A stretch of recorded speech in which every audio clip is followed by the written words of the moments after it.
Thank you, Madam Speaker. And with this, we have the Liberals having turned themselves completely inside out. Every Canadian knows when they fill up at the pump, if they're not paying the carbon tax today, it's thanks to Pierre Poilievre and the Conservative team who rallied against it. Now, the question I have for the minister, I don't often visit it, but I'm on the Liberal Party website, and it says when Conservative politicians like Pierre Poilievre rallied against putting a price on pollution, we did it, while putting more money back in the pockets of families. So does the minister have a contact at the party where we could update their website? Honorable Ministre. Madam Speaker, I'm delighted to see that the Conservatives are spending their time on the Liberal website, Madam Speaker. They can, in fact, register as member. You know, it's free, and they can join this great party, Madam Speaker, that has changed the life of Canadians for decades and decades.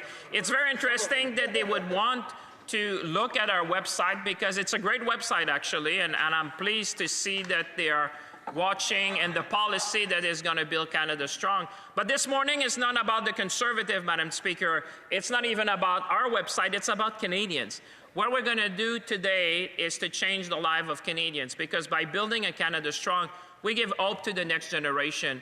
We give hope to the workers in Hamilton, in Shawinigan, in Cape Breton. We give hope to this country because we're the best country in the world. Question.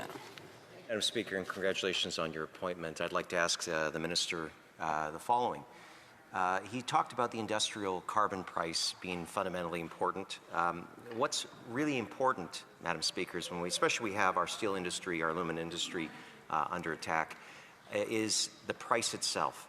Is the Minister going to tell us here today what the price per ton will be, or is he going to simply put it in the Canadian Gazette?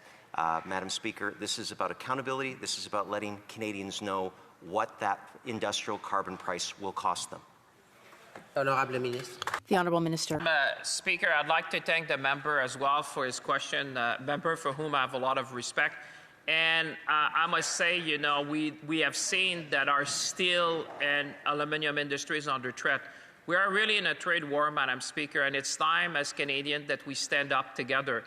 This is not only the role of the federal government, but as a nation, this is the time to stand up for our workers, for industry, and for Canada. That's why yesterday I was with the CEOs of the major steel companies in this country. Many of my colleagues represent communities which would be affected. It's all hands on deck at this time, Madam Speaker, and I'm happy to see that the member is willing to support the bill because he knows that by giving more money in the pockets of Canadians, this is a way to help them at a very difficult time. But you know what, Madam Speaker, I'm confident about this nation, because when Canada is under threat, we put our elbows up and together we win. Thank you, Madam Speaker. So the Minister said he wants Canada's economy to be the strongest in the G7.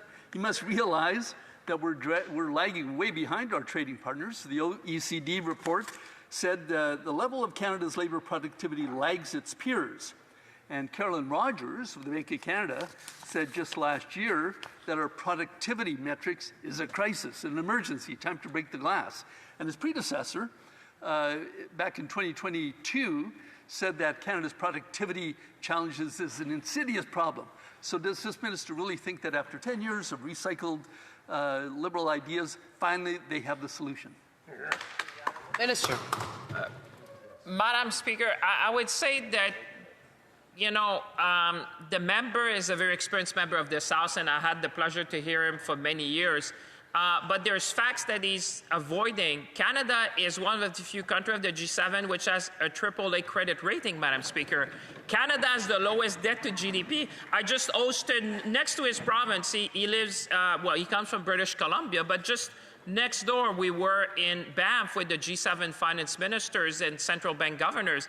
And I would say the policy adopted by Canada are applauded around the world.